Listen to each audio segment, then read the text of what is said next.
All right. Howdy, Twitch. Howdy, YouTube. How we doing? How we feeling? Welcome to the show. Got Jimmy Moreland here for you from veteranaudio.com. Voice actor, audiobook narrator, and music producer. And today on the show, we're going to do like we always do. We're going to be doing some voiceover auditions. We're going to be going to the big pay-to-play, the big voiceover casting websites. That's voices.com and voice123.com. And then we'll check out ACX, the audiobook creation exchange, see if there's anything interesting going on there. We're going to do a shorter stream today because I've got so much danged audiobook work to do. Interesting, a fun little thing. So I did start the stream a little bit early today. I bought a couple of these little guys. These are, you can see that there, right? Yeah. These are little tiny thermometers. It also shows humidity. Right now, at the start of this stream, we are at 72 degrees, 55% humidity. Let's see, by the end of this stream, where we get to.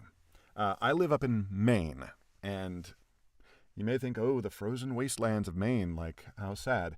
It does get warm, and in this booth, sound booths are, you know, the most insulated spaces you could probably find in your daily life, and this is definitely no exception. It gets quite warm when I'm sitting in here, because the heat that I generate just off of my big old body doesn't have anywhere to go, so it just builds and builds and builds in here. So we'll be doing a shorter stream today. So let's jump into it here. Let's take a look at our big screen here after I do that. Please. Yeah, there it goes. And then we do that. All right, Pro Tools on the left, our voiceover websites on the right. So let's take a look here. Let's refresh voices. And it seems that everybody is super active on voices today. So we might be skipping a lot of jobs simply because there's too many people in line in front of us, and we don't want to be wasting our time, nor yours. Let's move on here. Let's take a look here. They want a live directed session. Your character is casual, but with authority and conviction. A friend who's a nutrition expert and can literally read through the BS. That's not what literally means. It's a MyFitnessPal ad. That would be a pretty cool, let's go ahead and do it. We're here, that's our job, so let's go ahead and do it. Let's do this so you can hear, and we should be good to go. All right. There's a ridiculous amount of phony muscle building hacks.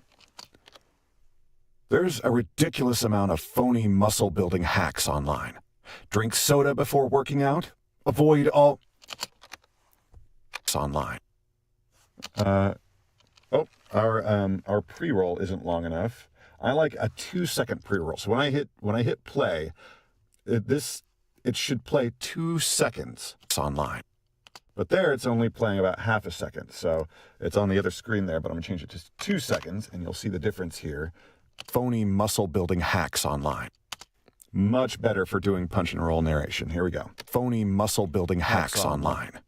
Drink soda before working out. Avoid all green vegetables. Eat only beef jerky. Don't fall for the clickbait. Just track your protein with MyFitnessPal and build the muscle. Eat only beef jerky? Don't fall for the clickbait. Just track your protein with MyFitnessPal and build muscle the right way. Set a macro goal and build muscle the right way. Set a macro goal. Why am I not able to, let's briefly, hello. Not able to see the end of this window. Oh, I see what's going on. I'm recording this in the wrong project. That's fine. We will, for the time being, we'll finish recording this. I'm recording this on my audiobook project rather than in my auditions project. So that's unfortunate. That's all right. We're gonna push through here. And build muscle the right way. Set a macro goal. Log your food and adjust your intake for maximum gains. So quit scrolling for results and start seeing them. Unlock your potential with MyFitnessPal. Download the #1 nutrition tracking app for free today. Okay. Let's grab, oh my God, see, look at this. Sure, whatever.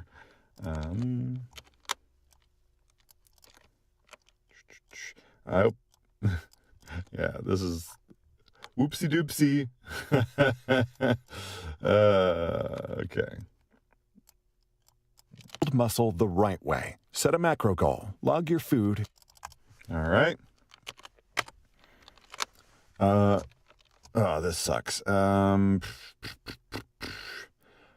Right now we're gonna call that. Oh God.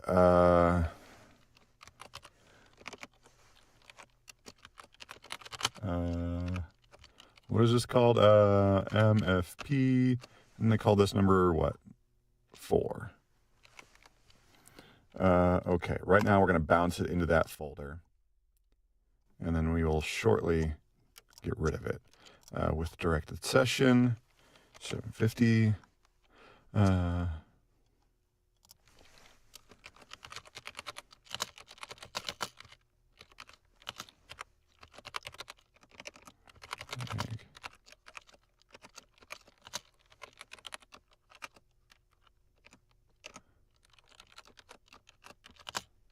Okay. Select a file. Now this is in my audiobooks folder because whoopsie doopsie. And that is the MP3. Okay. Get that sent off. And now I'm going to do a little bit of housekeeping. I'm going to delete this because I need this track open for chapter 28, which is what that's supposed to be. So now we're going to go over to... oh, and I didn't even turn on my D-click on that. I was so lost in the sauce. We're going to go back to our audition template. And then I also want to delete those two there. Boom. Okay, we're good to go. Hunting game, super, super low budget. I'm only a 90% voice match because I don't have a video game demo. So I think we're going to probably pass on this. Next up, MICS, long form video. 4 minutes, not that long. Specs, male, confident tone conveys firm understanding, knowledgeable but not pretentious. News commentator welcoming an audience into a breaking news report. Sure, even though there's already 79 responses ahead of us in line, we'll go ahead and do this.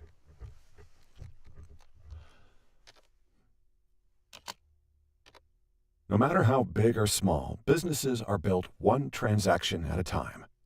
These simple exchanges add up to increased profits and new opportunities. No matter how big or small, businesses are built one transaction at a time. These simple exchanges add up to increased profits and new opportunities. But they also lead to increased profits and new opportunities. But they also lead to increased time spent on increased profits and new opportunities. But they also lead to increased time spent on collections and complex operations. The Microsoft Integrated Collection Solution leverages state-of-the-art generative AI and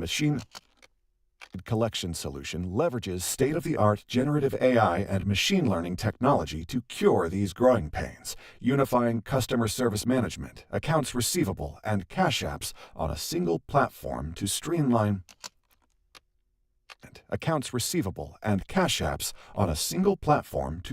operations and accelerate cash flow, transforming operations and accelerate cash flow,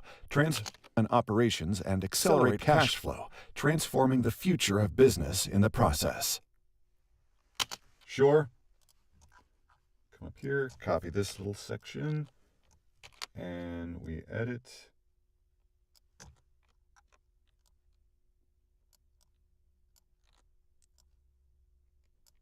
And there we go. That's a good example of a mid-sentence edit without a breath. Usually a breath is a great edit point, as you can see what I'm doing right there. But if you're good, you can start doing mid-sentence edit points without a breath.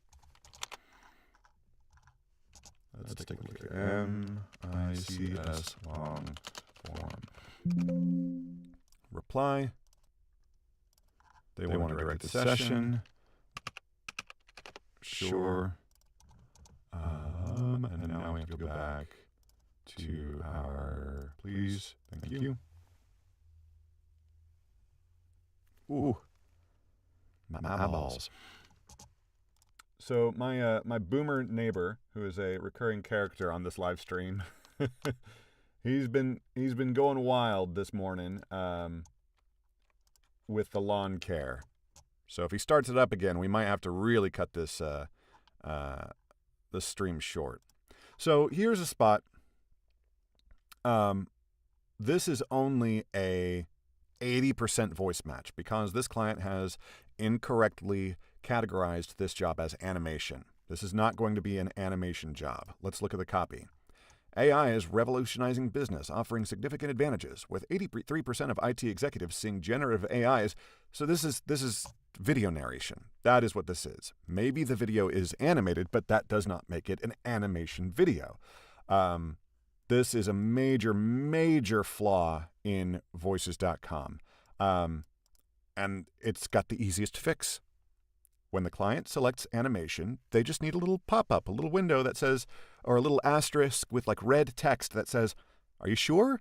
Is this Looney Tunes or anime?" If it's not, if it reads like this, then please pick something other than animation. Super, super simple fix, but I doubt they'll ever implement it because they don't watch my stream, I guess.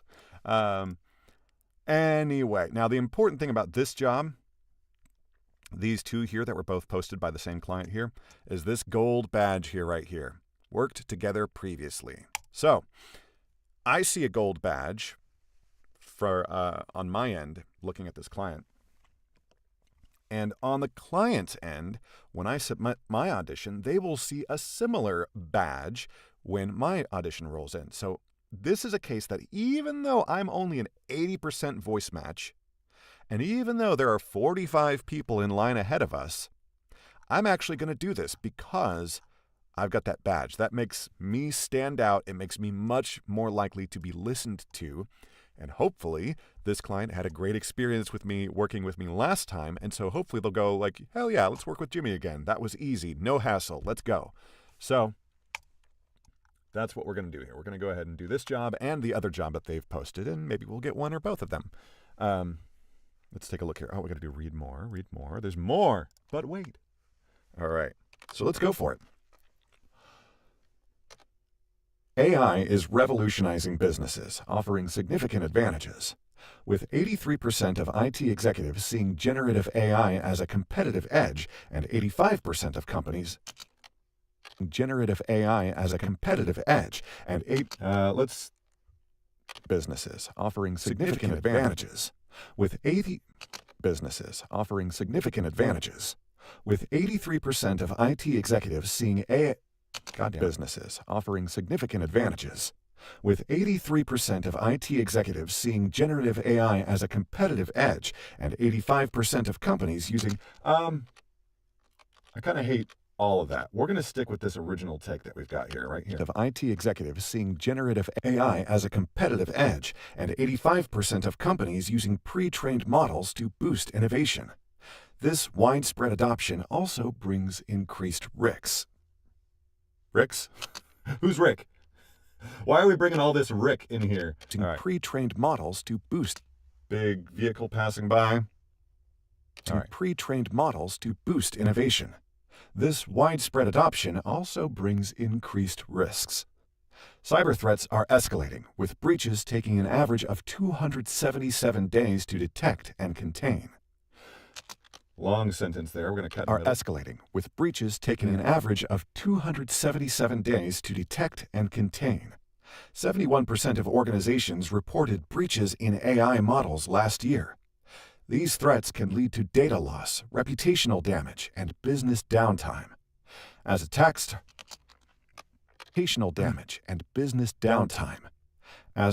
target all levels from applications to hardware, securing AI is essential. All right. Let's go back here. This is where I'm making this cut, and I don't even have to listen to it. I have confidence in my ability to edit here. Likewise, we're doing a mid-sentence cut here. This one we will listen to. Breaches taking an average of 200. Sounds great. And there we go.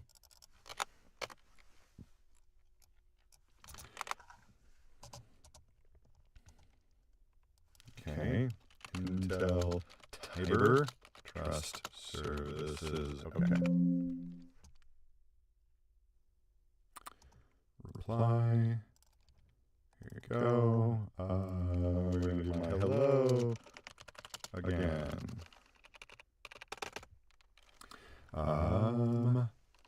90s quote. Go.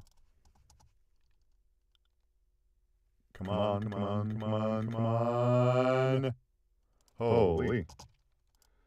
I know that I've got dual streams going on uptime, but man, that was quite a wait. All right.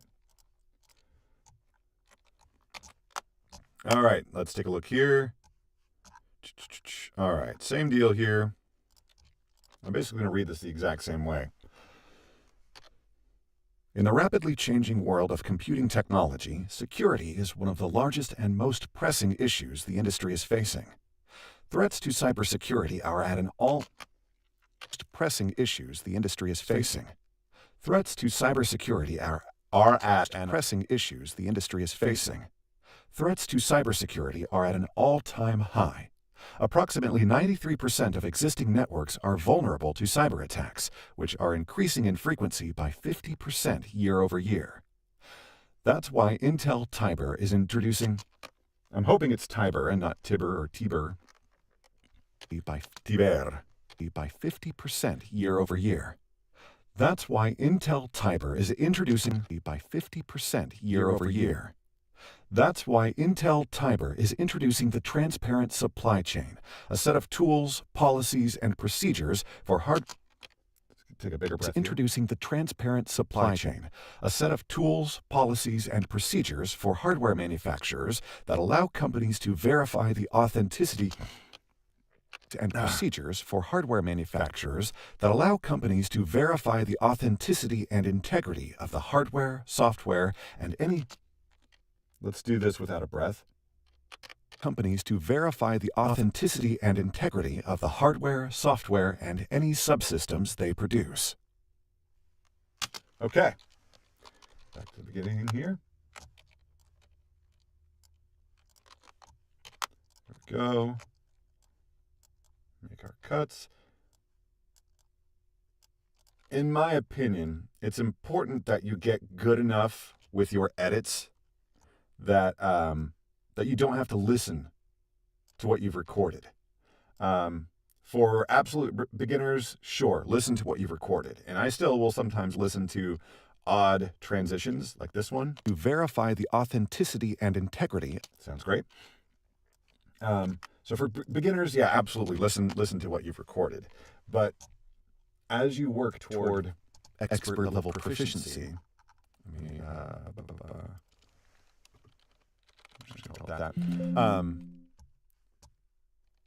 that should be the goal, is to be able to edit and have confidence in your edit, so that you can,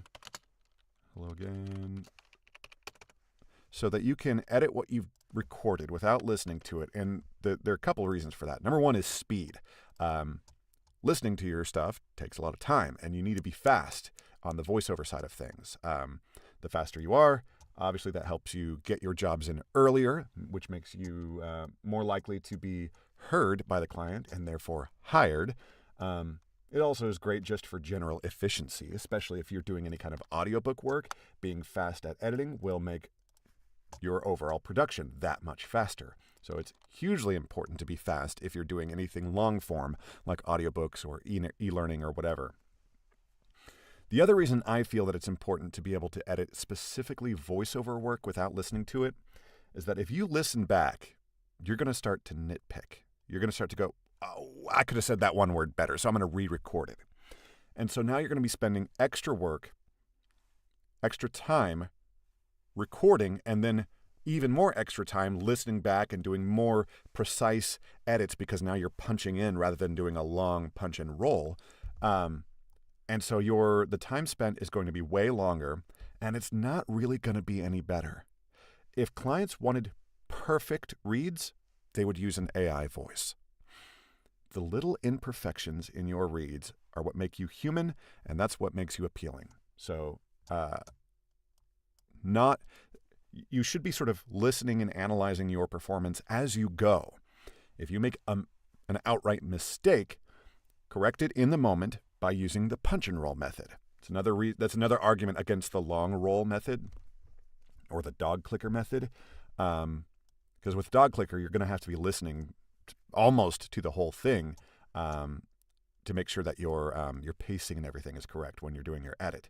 But with punch and roll, you should have your process, your technique should solve all of that to where you shouldn't have to really listen to anything unless, like I said, you've got some weird transitions that you just want to quickly double check. But you shouldn't be doing a bunch of like, ooh, I'm going to punch in to fix this one word. Don't nitpick, just move on. Speaking of moving on, I think we're going to skip this one. Would love to get, car work. And it looks like this is Audi, Motivational Video International, but it's more like a corporate whatever. But there's 74 people in line in front of us, and so we're not gonna go for that one. Likewise, 58 people in line ahead of us, and this one's a 90% because it's movie trailers is the category. I bet this one's improperly categorized. Let's take a look. Introducing vScan Air, the revolutionary handheld ultrasound that ensures seamless care from anywhere. Is this a movie? I don't fucking think so. We're talking about a product, the vScan Air. Like, obviously, this is not a movie, so obviously this is incorrectly categorized, so we're going to report it as such. Incorrect. Sure. Not only, like, I kind of understand when clients do this thing and like, oh yeah, I like that style. That sounds interesting and cool. But that's not what this is for. That's what this down here is for. All of the performance details. This is where you tell the talent, hey, I want this to sound like Don LaFontaine. I want this to sound like a classic movie trailer. That's not what category is for. Category is for what the hell is this product actually? This is a video narration or online ad, or maybe even e-learning or industrial. Like, it's one of those categories. It is absolutely fucking not a movie trailer because there's no fucking movie. So, and it's not just like, ooh, like get over it. It's because of the way the algorithm works on voices.com. There are really talented people who do movie and television promo work, trailers and so forth, and they've got demos tailored exactly to that. And this isn't what they want to see. They want to see movie trailer and promo work. This is e-learning and video narration. This is in my wheelhouse. This is exactly the kind of job that I do all the time, and yet I'm only a 90% voice match because this client chose to categorize this as a movie trailer. So I don't see this all the time. Movie trailers is not a commonly incorrectly chosen category the way that animation is. But maybe movie trailers also needs a pop-up when clients select it. Like, hey, is this actually a movie that you're promoting? Like, because if it's not, don't fucking select this category, idiot. Oh my God. If casting directors out there see this stream, I'm never going to work again. That's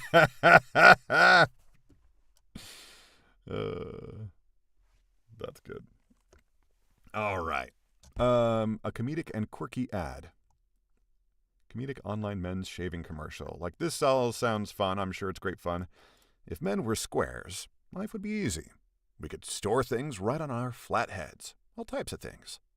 But best of all, we could shave our square heads effortlessly without the fear of nicks and cuts. Like, this sounds super fun, but there are 95 responses ahead of us in line. Ain't no way that client's going to hear us. Let's move on. Supporting role in The Eidolon audio adaptation. Hunter in the Bird Mask. Like, okay.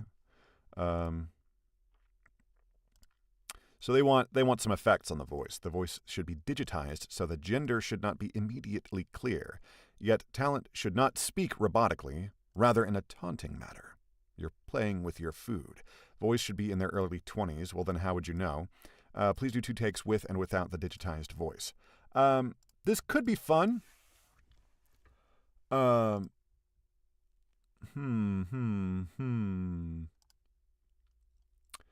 to think. I mean, without having a reference for exactly the kind of thing that they're looking for, I don't know if they're going to want, we need to know more about this character to know if they want it to be something very like computer and techie sounding, in which case like a vocoder or a bit crusher might be what we want. Or if they want it to sound more organic, like this is a living monster, in which case, some pitch shift, maybe some isotope trash might come into play. But without having more information, I mean, looking at the copy, maybe that gives us some clue here. I'm offended that was your first guess. Did that fall give you a concussion? It's an 8-foot drop. Well, if the fall didn't give you one, that definitely did. I'm surprised, really. The 2-way transmitter on that drone was a rookie move. You know better than that. Guess the infamous Operative 6 lost his touch. Ha ha. Time and trauma really do change people. See you in the next life, Lucas. So, it's really hard to know. My only experience with this word Eidolon is from the Final Fantasy series of games. And Eidolons in those cases are sort of almost like godlike creatures. They're your summons that you bring into battle with you. And so they're living organic, sort of, if you had to have a binary of like digital, like machine, or living organic, but they are sort of supernatural beings or whatever. But again, we don't really know. So it's unfortunate that this client did not give us more information, because it's fun for me to do these kinds of FX jobs, but we just don't know. So we're going to skip that one. The bourbon product launch. I saw this last night when it came in. Could be super fun, but there's 93 people ahead of us in line, and we're only a 90% voice match because they picked movie trailers. My brother in Christ, this is not a movie trailer. Are you making a movie or are you making bourbon? Maybe this is a thing that we're going to see more from now on. Maybe this is a new category that like shows up a little too high in the drop-down list for clients to pick. And they go, oh yeah, movie trailer, that sounds cool as hell. Like, oh. Can I go back? Yeah, we're going to report this. Report concern. Not a movie trailer. I don't know if that actually helps doing these reports. Like, maybe no one at Voices gives a shit. Maybe it doesn't make a difference. We got to talk about this one. All right. We got to talk about this book.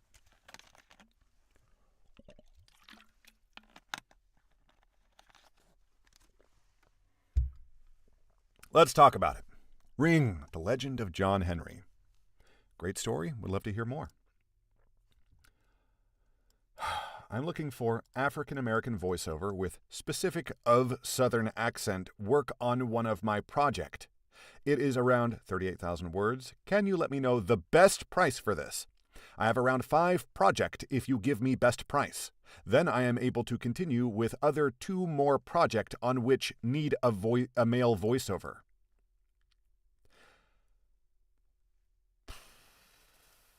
If that's how they write when they're writing something for public consumption, seeking talent, seeking to make a business connection, if that's how they write here, how do you think they write in their book? Maybe they've got good editors when they're publishing a book. But we need to look at something else. And that is over here. We already know the word count. We're gonna do this. We're gonna bring up our trusty, handy dandy audiobook calculator. Where are we here? Please rate calculator. Here we go. Been a while since we brought up this bad boy. Okay, total words 38,000. I've already I saw this come in yesterday and I got a little hot. So I've already sort of went through these numbers, but we're gonna go through them together. Let's go. Actually, let's delete a couple of these so that we're not jumping ahead too much here. Total words 38,000. And that gives us an estimated project length of 4 hours and 5 minutes. Over here, 4 hours 13, so that's close enough. That's close. Budget. Take a look at this. $100 to $249. Now, recall that on voices.com, you're going to lose 20% of whatever number you book, because Voices will take 20% off the top of any job that you get. So even if you quote at the very, very top of the range, $249, you're going to lose 20% of that, which will be $50. So let's just say, and we'll use a nice, easy round number of $200, even though it would be like $199.80 or something like that. Let's just say $200 is the budget. That means your per finished hour rate, i.e. the rate that you're receiving per hour of the length of the project, is $49. Now you might be thinking, well, Jimmy, $49 an hour, that's better than anything I could earn in my hometown. Well, it's not a one-to-one thing. It takes longer than 1 hour of real time to generate 1 hour of finished audiobook content. It takes a lot longer than 1 hour to do that. For newer narrators, the number that you see thrown around to sort of estimate how long it's going to take you to create one finished hour of audio is between 6 and 10 to 1. That is 6 hours to 10 hours to create one finished hour of audio for newer narrators. So let's pick a number right in the middle there. Let's just say it's 8. So let's say it takes you 8 hours of labor to create one finished hour of audio. Your hourly rate is $6.12 an hour. That is below the federal minimum wage. Oh, and you have to pay taxes on that. So you're making $5 an hour after tax. Actually, honestly though, at this rate, you'll, depending on whatever else you've got going on in your life, but you're going to be below the poverty line, and so you might not actually be paying taxes at all. But here's another issue. Say you're a fast beginner. Say you're at like a 5-to-1 ratio. Now you're making $9.79 an hour, and maybe that's better than, what your local economy will support. Maybe everything in your local economy is at the federal minimum wage of, I think it's $7.25 or thereabouts nowadays. So maybe you're like, hey, this is better than working at some burger place flipping burgers. Here's the other issue. It is impossible to create audiobook content for 40 hours a week because our voices won't hold up for that long. There's a limit to how much you can produce. And so I used some fancy formulas to just estimate, based off my personal experience and with talking with other narrators, about how many hours can you actually talk into a microphone before fatigue starts to catch up with you and you just cannot talk anymore. And eventually, if you try to push it beyond that, you're going to have some long-term issues that are going to completely put you out of work. And that comes down to, at this ratio, ain't no way you're producing more than 4 hours per week. Which basically for this project means maybe if you are super all in and you're going to focus and really buckle down and work hard on this book, maybe you could produce this book in 1 week. And for one entire week of basically full-time work, you would earn $196. That's less than $800 a month. Can you pay your bills? Can you pay your rent, your utilities, your phone, your groceries? Can you live on $800 a month? I don't think you can. I don't care if you've got 8 roommates in a 1-bedroom apartment. This ain't happening. No way. This is dog shit that absolutely does not belong on this website. And this is a featured project. The client paid to feature this job for a faster response turnaround. So they can pay Voices.com to be featured, but they can't pay their fucking talent more than minimum wage? Oh, and by the way, this client is in Florida. You know what the minimum wage in Florida is? $12 an hour. So even if you're fast, you're still earning less than minimum wage in this client's state. So why does this person think that it's okay to pay this rate to talent? And you got to get out of the poverty mindset of like, well, $9, even at my rate. So let's take my rate, my per finished hour ratio, 2.5. Even there, $19.58 an hour. Now you might be thinking like, hey, that's actually a pretty good rate where I live.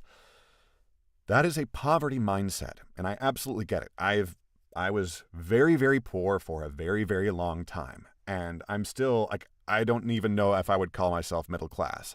I wouldn't say I'm struggling, but like I feel the pressure. I understand. But you got to get out of this mindset of looking at this like $19 per hour. That's not so bad.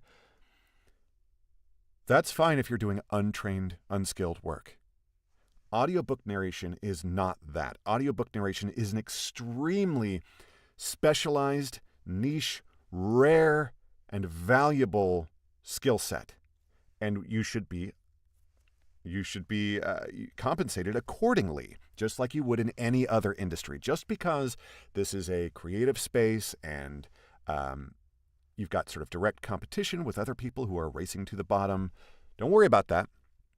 You got to worry about your own rate and your own bills. Because again, look at this, $400 a week, that comes out to less than $1,600 a month. At this rate, I can't pay my bill. I can't pay my bills on $1,600 a month. So this is still not a living wage for me. And look at this, like $19 an hour, you'd be better off working at Home Depot or Lowe's or whatever. Because up here in Maine, that's kind of about what you would expect to earn at a place like that. And that is entry level, like during training, all of that. And they provide the working space. They provide all of the inventory. You're not having to buy the lumber for them to sell. You're not having to buy, they give you an apron. They give you all the materials you need. You just have to show up and exchange your labor, your time, for money. For audiobook narration, no one's providing me with the microphone or the interface or the software that I paid for. No one's providing me with this big, beautiful custom booth that I built with my 2 hands. All of this is extremely valuable, and it doesn't even speak to the skill set that I bring to bear. These skills that I've built up over literal decades of niche work that I've just honed and developed these talents. I'm not trying to like say I'm the greatest thing ever or that I'm even the greatest audiobook narrator ever, and because I am not. But what I do provide has a fair market rate, and this ain't it. Whoever this one person that responded, got good luck. And there's something also kind of galling about that they're looking for African American talent. It feels like, why are you offering sub-minimum wage work specifically to African American talent? That feels kind of fucked up in an uncomfortable way. Like if anything, because African American talent is more rare on this website, you should be paying more. You should be paying a premium for that talent. That's absolutely how it should be. Not this. This is just absolute dog shit. Like, we're going to report this, and I already reported it last night, but it's letting me report it again. So I'm going to do something a little different here. I'm going to do promotion of self-harm and spam. And sure, we'll just leave it at that. Honestly, this is promotion. Like, taking this job is self-harm. You're going to be fatiguing your voice. You're going to be doing all kinds of stuff to your voice in order to get this product out for less than minimum wage. Just absolutely unbelievable. Unbelievable. And it's fine if these kind of jobs show up on Fiverr and Upwork, because there's no barrier to entry. Anybody can post stuff there. Anybody can go and try to get a job there. That's fine. This is voices.com, though. I'm paying $400 a year to be a member of this website. So on the talent side, there's a barrier to entry. It's $400 a year if you want to play. Where's the barrier to entry on the client side? Where is the filter that Voices should be providing so that dog shit work like this doesn't show up in our feed? There needs to be some kind of gatekeeping happening on voices.com, because otherwise, what the hell am I paying for? I can see this quality work over on Fiverr and Upwork. I could find 100 books like that over there on those websites.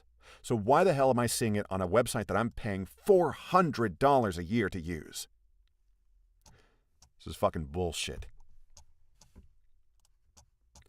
Moving on to Voice123. We'll find new and unique ways to complain about this website. So first, I need to come off of full screen. And I need to check each of these jobs to make sure that none of these clients are showing their full first and last name, because we don't want to dox anybody, even though some people deserve it. Oh, man. Like, I get that, client education is probably like a piece of that, but just educate yourself. Do a couple of, I can do 5 minutes of Googling, 5 seconds of Googling, and I can find out what a fair market rate is for audiobook narration. And if you try to come in at 1/5 of that, then you can fuck yourself. Okay, let's clear out some projects here that we know that we're not going to do. The easiest way to do this as a first pass is to look at these numbers here. This client has requested to hear 25 proposals, and they've already received 30 proposals. So they've received more proposals than they have asked for. So we know we're not going to get heard if we submit an audition for this. So we're not going to waste our time. So we're going to clear that out. Zooming out a little bit here. 58 out of 50. Not going to get heard if we do that. 49 out of 50. We're not going to risk it. If we spend the time and we do our audition and then we come back and boop, someone else got in line and now it's at 50 out of 50, we're going to be very sad. So clear that out of there. All right, so now we're down to 7 remaining jobs. Now let's go to the next step of how we clear out jobs. Right here. This right here. Looking for a quote. I rant about this pretty much every live stream. I'm not a mind reader. I don't know what your fucking budget is. You need to tell me what your budget is. Or maybe, this client has actually done a good thing here. $5 per minute of finished audio of the character, or $5 per 100 words for character. This is great. This is great. This client has done the correct thing to justify using the looking for a quote budget option. If you haven't done this, you should not be allowed to put this. I still think the easiest way that Voice123 could improve their website is to remove clients' ability to do this. They need to put some kind of range, because we're not mind readers. And putting the wrong guess, not being able to read the mind and putting a quote that's wrong can hurt us in the algorithm. Why are we risking our space in the algorithm when these clients are just too cowardly to put the number that they have in their head? And they've got a number. They know what their budget is. They're just too cowardly to put it here. This client, though, however, I still think like, yeah, this is all great, but what are we, just then put the budget in. If this is the budget and this is the length, then you do the math and put that there. So it's just stupid. I really hate that looking for a quote thing. It's a dubbing project, and I'm not super interested in that right now. It's not something that I really have much experience in. I've done a little bit of dubbing, but it's not something that I would really feel confident putting out auditions for at this time. A Scottish accent, like I can do it for small like bit roles in audiobooks, but I'm not going to do a full voiceover audition for something in a Scottish accent. So we're going to skip that. Likewise, this one says they're looking for a Dutch accent. The closest thing I've got to a Dutch accent is going to either be doing Goldmember from the Austin Powers movie, which is probably bad to begin with, or it would be something super, super subtle like this guy Insum that I watch on Twitch. If you're a fan of horror games and horror streamers, Insum is a Dutch guy who has a very, very slight Dutch accent. He spent some time in the U.S. and he's worked on his accent, I guess, because he sounds like you would think at first like, oh, he's American. Wait, a couple of things that he says funny, like book. He'll say book. He'll sort of elongate certain O's, and that's about the only marker that I can ever detect in him. Anyway, we're not going to do the Dutch accent. Let's take a look here. Le Sacha recette een homme. So they're looking for English-speaking males. So I don't know what all this shit says, and I'm not going to put this into Google Translate. I'm sure that these are very... wait. Are they looking for black they might be looking for black talent, specifically. Interesting. Well, we're not going to be doing that anyways. Really, really low budget, 75 euros. I don't know what that is nowadays, but it's going to be less than $100, I think. What is it, though? Euro to USD. Very similar to one-to-one. It's been like that for a while, I think. How long has it been like that? God, it's been so close to one-to-one for 5 years. So, yeah, not doing that for 75 euros. Narrator for social ad. Only $100 budget.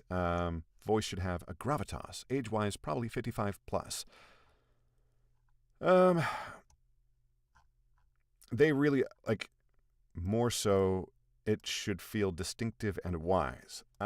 This might be a thing that I could do either very, very early in the morning or very, very late at night when my voice starts to get more and more growly and gravelly. And I could give them need a better agency, grow your revenue, not just leads.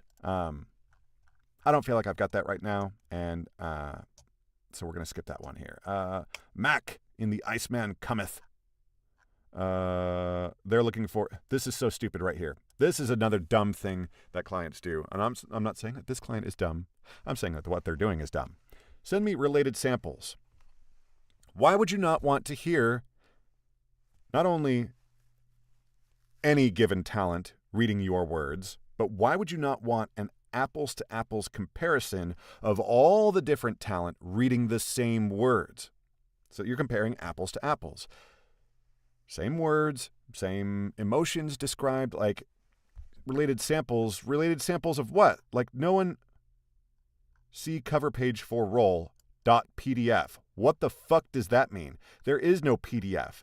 There is no cover page. What are you fucking talking about? And this just screams amateur, although they've posted 40 projects, so they've got no excuse to be this amateur.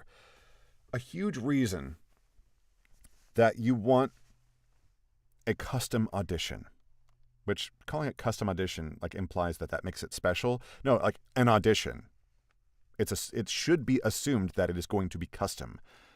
A big reason is because if you have this send me related samples thing, you can imagine a situation where someone has this amazing, brilliantly produced demo that they went to they traveled to New York City and they went to some big studios. They paid J. Michael Collins loads of money to produce like an amazing demo. And J. Michael Collins, there's no one better. There is no one better to produce your commercial demo. But then what if you don't have a booth at home? What if you don't even own a proper microphone? What are you going to do? So I see this, I go, send related samples. Hell yeah, I'm going to send them my J. Michael Collins demo, and I'm going to get booked for sure. And guess what? Your demo is so good that you do get booked. Now what? And let's say the client wants a quick turn. They want this by the end of the week. Now what? You don't have a booth. You don't even have a microphone. What are you going to do? Are you going to scramble to try to book some studio time somewhere? Oh, guess what? The project budget's only $200. You're going to pay more than that in studio time and paying the engineer to run your studio session. So you're going to lose money on this role. This is stupid. You need, as a client, you need to request custom auditions so that you can weed out people who are not serious about this as a job. If you don't have a booth where you can record essentially any hour of the day without booking something, without scheduling something, if you can't on 5 minutes notice, if you can't sit down and record something and have it sound as good as your demo, then you're not ready. You are not ready to call yourself a voice talent or a serious, you're just not ready. You need to put in more time. You need to keep working that day job to where you can afford the microphone, the interface, and the space in your own, on your property, one way or another. It needs to be something where you can get to your booth and hit record within 5 minutes. If you don't have that, you're not doing this. And this allows people to misrepresent what they're able to do, because they can send in a beautiful sounding, fully produced demo, but then not be able to actually deliver anything that sounds close to that if they get booked. So this is an extremely amateur move, and I don't want to work with a client who pulls amateur moves like this.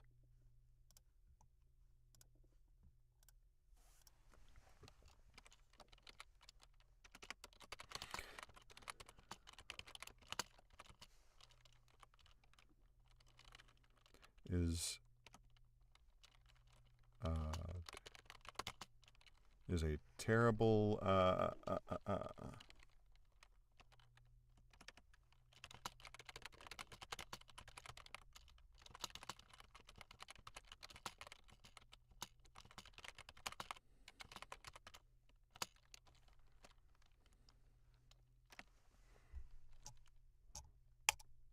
I'm going to keep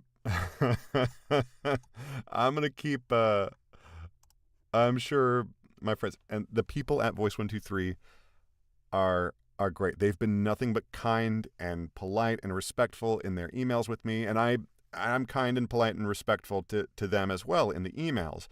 And I'm sure they're getting tired of my complaints. But like, these are things that are so easy to fix, and they're like obvious like flaws. Having a client being able to say like, yeah, just send me a sample. If you're just looking for demos from voice actors, Google.com is a website you can use for that. You don't need to use Voice123 for that. You can use Google. Voice actor, male, deep voice. Google that if that's what you're looking for. You'll find dozens of websites of very talented voice talent who have demos right there on their homepage that you can listen to. Like, that's all that client needs to do. I will never understand some people. I will never understand it. But again, Voice123, they could fix that in a heartbeat. They could absolutely fix it. They just don't want to. Okay. Looking for a confident and professional 20-something black man to outline the new features of MoneyGram, obviously, that's not for us. And so we cleared that out. So we we didn't do a single Voice123 job. Cool. Glad I'm paying $888 a year, Voice123. Good stuff. And I'm in the top 20% of voice talent on Voice123. And that's what I'm seeing. Like, maybe there was one job that was like, maybe. But that's just the state of things right now, I guess. It's really unfortunate. All right, moving on to ACX. And I can already see, let's go ahead and hit reload. I have seen all of these projects. So no new audiobooks that we haven't seen and talked about right now in the price bucket that we look in. And that's very important. I'm not going to bring up the audiobook rate calculator again, but suffice it to say, I'll go ahead and make this full screen. Let's look at our filters. Project budget. I've got $200 to $400 checked. That's the budget that I work in. Specifically, I'm quoting all of my new clients that I work with $250 per finished hour. And I actually probably am going to raise that for new clients very soon because I am booked out through January, and I'm booked so solid that it's actually kind of becoming a problem.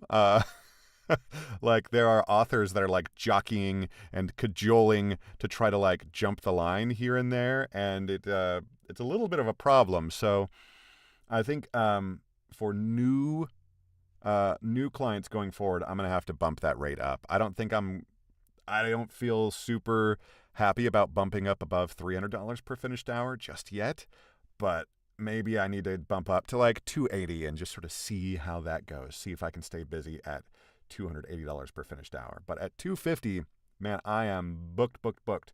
So, we're doing our best here to keep these authors happy. Let's go ahead and look real quick and just imagine if I was more starting out. You see a lot of coaches, you see a lot of experts on panels and things who have been in this industry for 20 years or more. And that's great. Love to hear what they've got to say. But it's not super relevant to someone starting today because a lot of these people, a lot of these people got started back in the days when they were sending physical demos to audiobook production houses. Like they were sending CDs or even cassette tapes out to,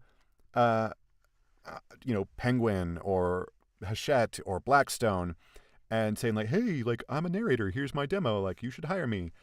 And that's not how the world works anymore. No one does physical demos anymore. And even your website with your demos on it, like, yeah, you kind of have to have it because it lends credibility to your operation. But that's not really how you book a lot of work. I'm sure some people do, and that's great for y'all. But for people just getting started, like a lot of those folks, I'm sorry, your experience, while valuable, isn't super applicable to someone getting started today. So I'd love to see on a lot of these panels people who got their start on ACX, people who have made, a successful career from scratch on ACX. And I'm not saying that I'm putting my name in the hat for that, but I'm doing fine after doing this for just 4 years, starting from scratch. I've got no acting or theater or drama background at all. I did radio in the military, and I've been doing music for 20 years, and that's really it. But when it came to using my voice, like ACX was kind of like the first thing I really started doing, and it was a slow and rocky start. But I think that those experiences are important to be able to share. The way that a slow and rocky start, like what that means for someone who started in the 90s is very different than what a slow and rocky start means for pandemic times for someone starting, which is me. So, let's imagine that we're just starting and this is the first time we're visiting ACX and we're so gung-ho, like, yeah, we're going to get our first audiobook project.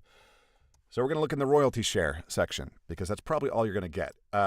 Doing something for $50 per finished hour, which is what all this stuff is going to be, I don't recommend it. Like, so much of this is going to be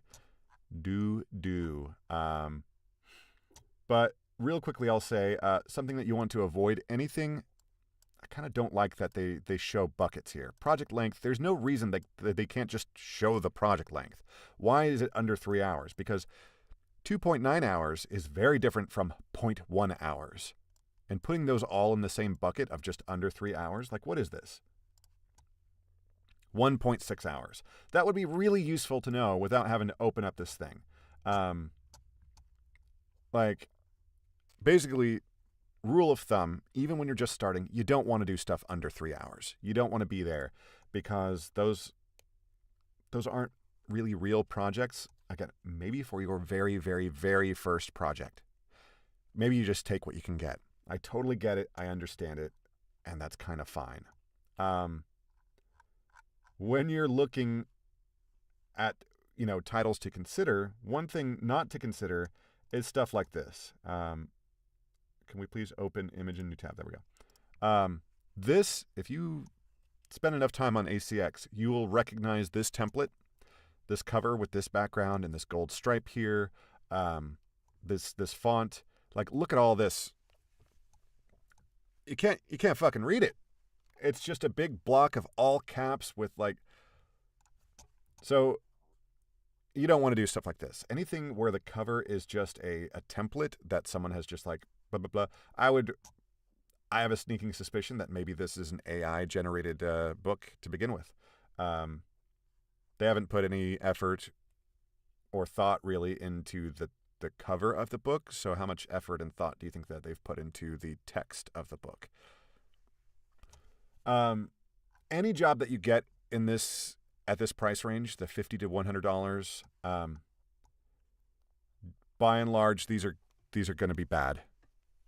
Like, no shame. I'm sure that there are some diamonds in the rough here, but if they can only afford $50 to $100 per finished hour for a narrator, imagine how much they budgeted for copy editing, for layout and design, for proofing, for all the marketing and stuff, which doesn't matter if you're doing pure per finished hour stuff. But just imagine where else that they've skimped.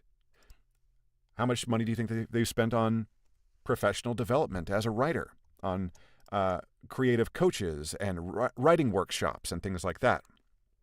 I bet not a lot. I bet they just thought they could write a book, and so they just did it, and they never got anyone to copy edit it for them, and they threw it up on Amazon, and then they go, oh, cool, I can have an audiobook made now. Oh, sure, $50 per finished hour. It seemed kind of like a lot, but, I guess we'll do it. You really got to consider that. So when I first started, I read some, I'm not going to talk bad, but there were some books that had some issues. Let's just say that. Let's just say that you will find a lot of bad books in this price range. I'm not saying I did. I'm saying you will find some really, really terrible books in this price bucket. I'll say I backed out of one contract because the book was so fucking bad. I'll say that because I don't have an ongoing relationship with that author. Like, I did the audition. I was like, this audition's a little funky, but it's fine. I got hired. They sent me the script, and I was quickly like, oh my God, the rest of the book is so much worse. It felt like they put it through Google Translate, from English. Maybe they wrote it in English. They translated it into Chinese, and then they translated it into Dutch, and then into French, and then back into English. That's what it felt like. It was impossible to read, and it would have been impossible to listen to. And so I backed out of the contract. And I say all that to say that is what you're going to run into in this price bucket, $50 to $100. So if you're going to work in this range, because I understand the need to have some kind of cash flow as you're getting this started, I recommend that you keep whatever day job that you've got if you can manage that. If you can't and you just got to dive into something, I absolutely understand. There are people on the Facebook groups who will scream at you for taking one of these jobs. Oh, you're hurting the whole industry. Like, man, someone taking a $50 per finished hour job does not hurt me. It's a totally different world. Those authors are never going to be able to afford me. So it doesn't hurt me if someone takes a $50 per hour job. So I kind of disagree. Like, I think that you should... It's not that I think that you taking that job hurts, the industry or people at large. I think it hurts yourself, taking these crappy pay jobs. But I really think the alternative for those authors should be you just don't get an audiobook. Like, I do think that there is, however, an argument to be made for books that might otherwise never get an audiobook. So things that are out of print or back catalog type stuff, things that are nonfiction or textbooks that don't necessarily need, a super talented human to read them. And I think that the argument there is in favor of an AI voice strictly for the purpose of accessibility.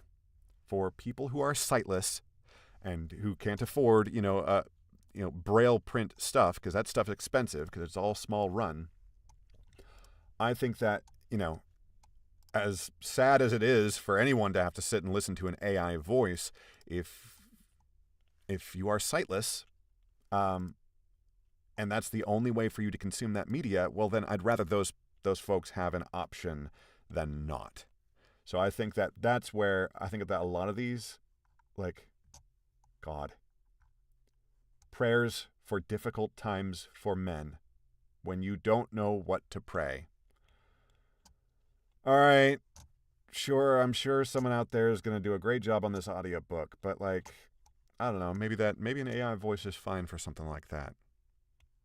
Because this budget, and like, you just know when you see the $50 to $100, you know that they're on the 50 side of that. They're not on the 100 side of that, because if they were, they'd be up in this bucket. And again, when you're up in this bucket, $100 to $200, you know that they're down on the 100 side. Like, it's kind of like you're kind of telling on yourself based on which bucket you pick. I'm at the $200 to $400 bucket, and I am on the lower end. I'm at $250 is what I quote to folks. And I'm sure that once I move up my prices to above $300, I'm going to start to get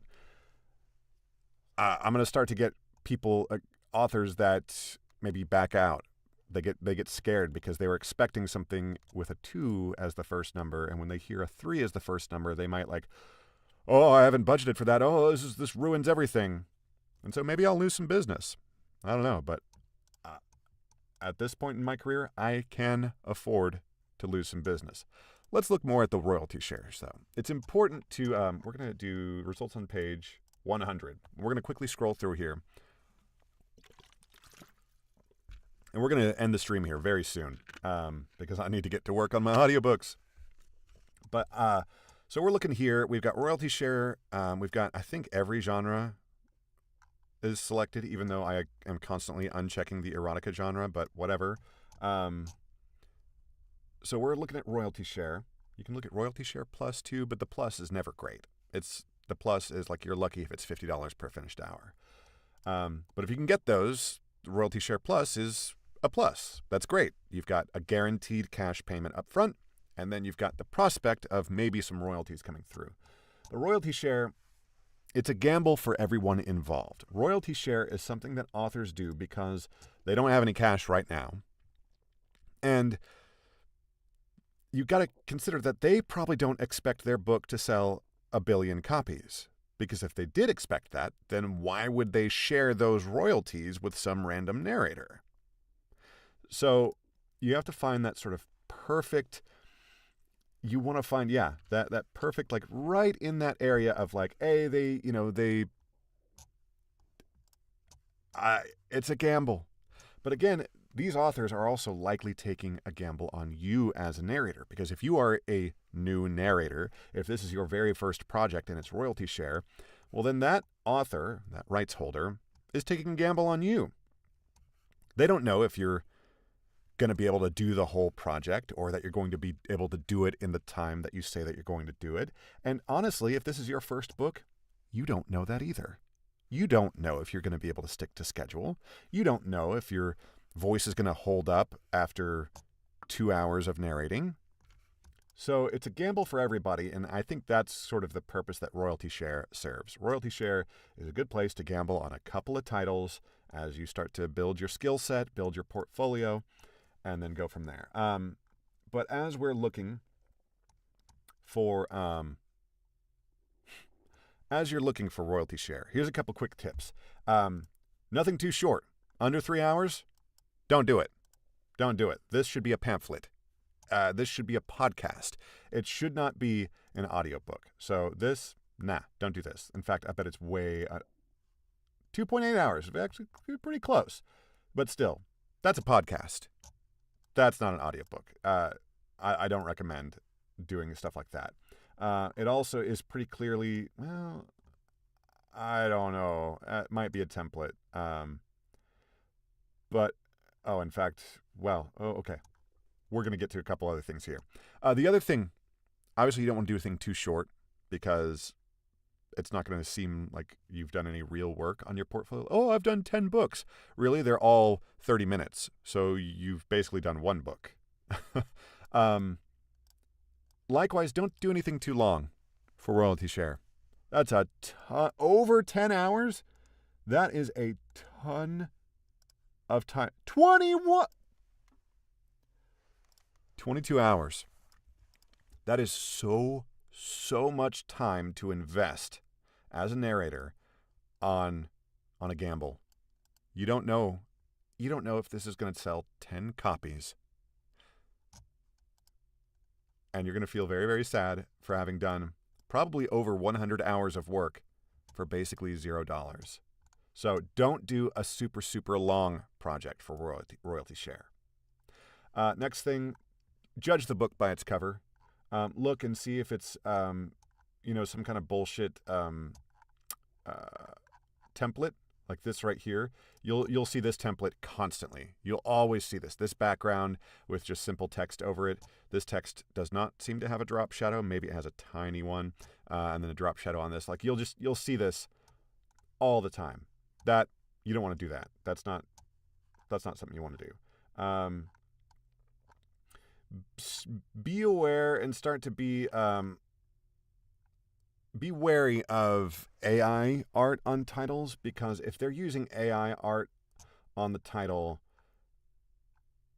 just consider that maybe they've also used AI in the text.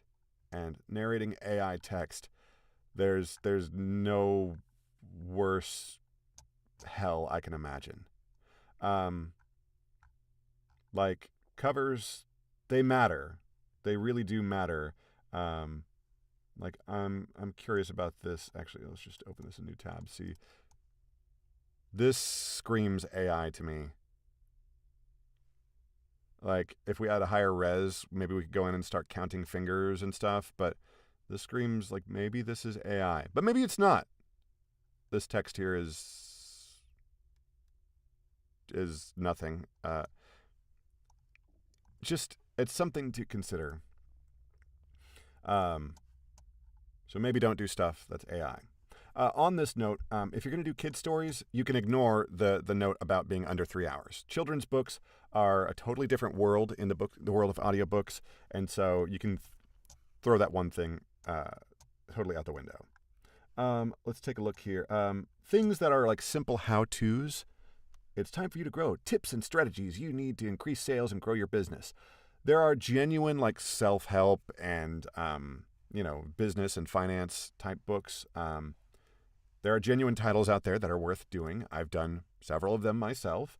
But these really short ones, under 3 hours, like maybe it's fine for doing your very first book, but I don't recommend. the 7 simple steps to doing this, 10 smart and simple strategies to help you do this. There are like cookbooks, diets, workout instructions, like meditation instructions, things like that. Really like the Shredded Executive, the best high-intensity interval training. That's what HIIT stands for. Calisthenics workout at home or on the road. You don't want to do any of that. It doesn't look good in your portfolio. Like, I understand wanting to get started with something and having something in your portfolio, but if early on you sort of front-load your portfolio with a bunch of doo-doo, the thing is that if you meet a casting director for, a big publisher, your Blackstone or someone like that, and you tell them like, oh, I've got 30 books in my portfolio. They go like, wow, great. That's like your experience. Like, you're about ready to start having these conversations and maybe start doing work for a big publisher. So they get excited with you. They really liked you. They go and look you up. They look up your portfolio, and 20 of those 30 books are cookbooks and workouts that are all under 3 hours. They're going to go, oh, they misrepresented themselves to me. They claimed to have 30 books without having the decency, the humility to be straightforward with me and go, I've got 10 real books and then some fucking pamphlets that I narrated. You gotta be careful with that, because you don't get a second chance at that first impression. And if you sour that first impression by misrepresenting what's in your portfolio, that's bad, bad, bad.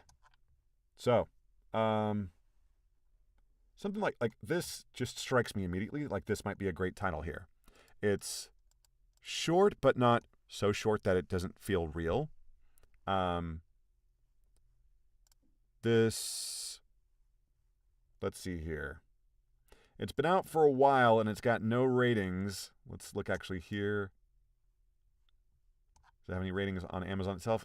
See, that's a bummer right there. Royalty share. Like, you want to make money. You want this thing to sell. And so usually in the About This title section, over here under narrator requirements, for some reason over here is where there's an optional field that's like notes from the author or notes from the right holder. And that's usually where rights holders will put their marketing plan, or they'll talk about how many followers they have on this and that social media. This is them pitching you as the narrator to make you feel comfortable, like, hey, this thing has the possibility to recoup your time investment and actually generate some royalties. This author hasn't done that here. And they've got no sales that we can see. We have no evidence that they've sold a single copy of this book. So why would we have confidence that they're going to sell copies of the audiobook? So this would be one to skip. Let's find an example of something that that does have a little bit of sales that you can kind of look at. These are in multiple languages. Let's look at something that looks kind of good. This is a template cover. That's kind of a bummer. I bet they don't even have the rights to this image. That would be my guess. Let's keep looking here. How to be successful in life. It's 5 to 10 hours. That actually might be an okay title, but we really want to look at, God, give us one decent, oh God, we've got multiple versions of this one book. Jesus. Lost Land of the Forbidden Uncut, Celtic Pantheon. A lot of effort has gone into this cover. Here we go. Notes from the rights holder, just like I said. So there's some story/direction here, and that's all fine. But then here is the rest of what I was talking about. This book has already made it to the Amazon Top 50 in just 1 week. This is the unedited version. I will be publishing version 2 mid-July. I just wanted to start the auditions and give the producer time to read over the script. I have over 1,000 followers, and I advertise on Facebook, Instagram, TikTok, Amazon, blah, blah, blah, blah, blah, blah, blah. So that's what you want to see. Now, you do want to fact check, because this thing, you can give them some grace, because this thing was published just a week ago, and it takes time for these Amazon ratings to sort of like to propagate through the system. So let's look at this title on Amazon, and maybe some of those ratings appear here. they don't. So they were just talking about how, I don't care, Windows Defender. They were talking about how, like, there's a different, like, version of this. Let's, like, look at these.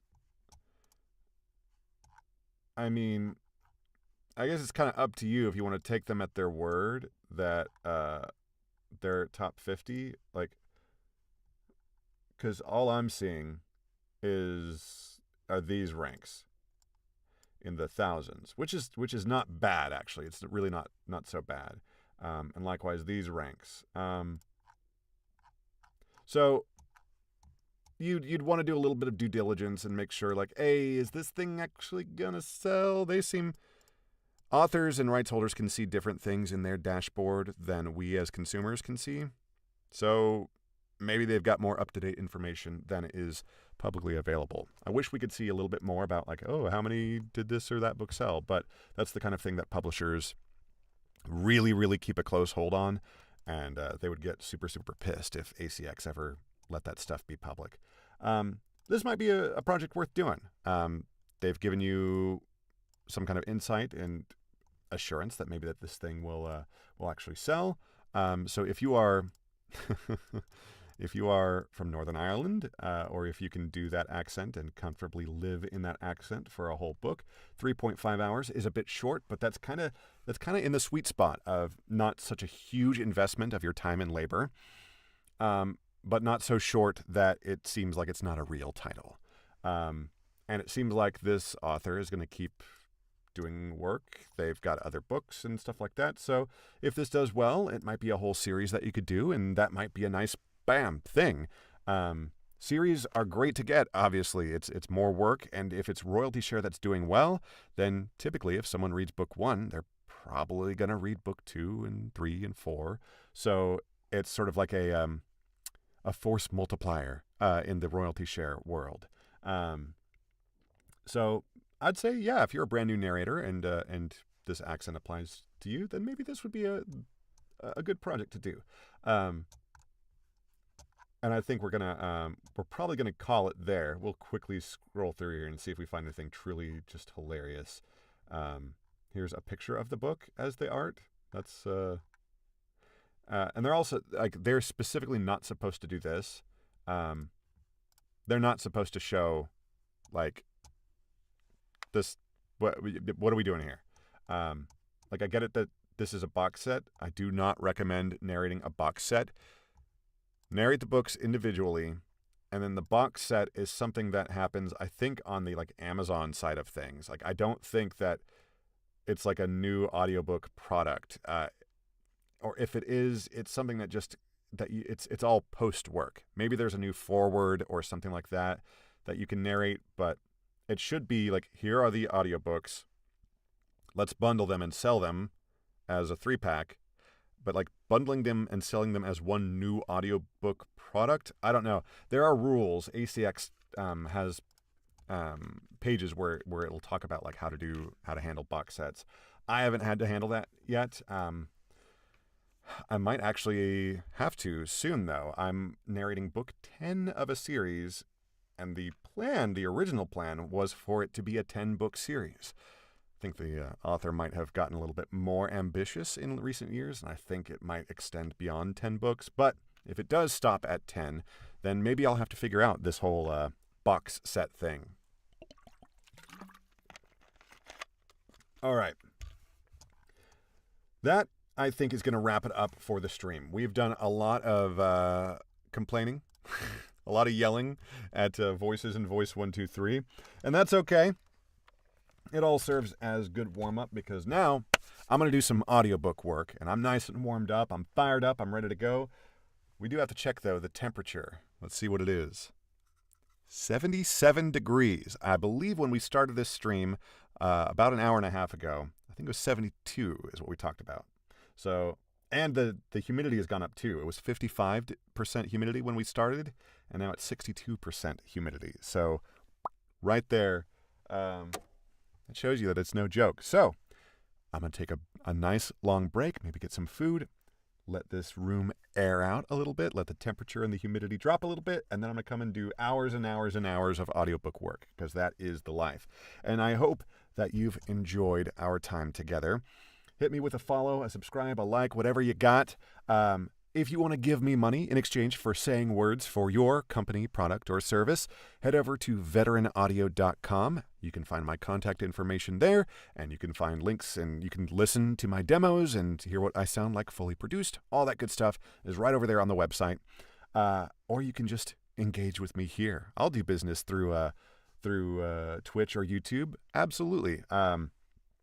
I do check out the YouTube comments, and I do respond to any of those that come through, so feel free to hit me up there. Otherwise, we will see you again tomorrow. Well. Tomorrow is the 4th of July, and in my cute, quaint little town, there is a massive 4th of July parade that goes right outside my front door. And it is loud, it is obnoxious, and it is long. So, probably no live stream tomorrow. So, happy 4th of July for those who celebrate. It may be the last one that we've got. So, enjoy it. We'll see you Friday, I guess. Love you. Bye.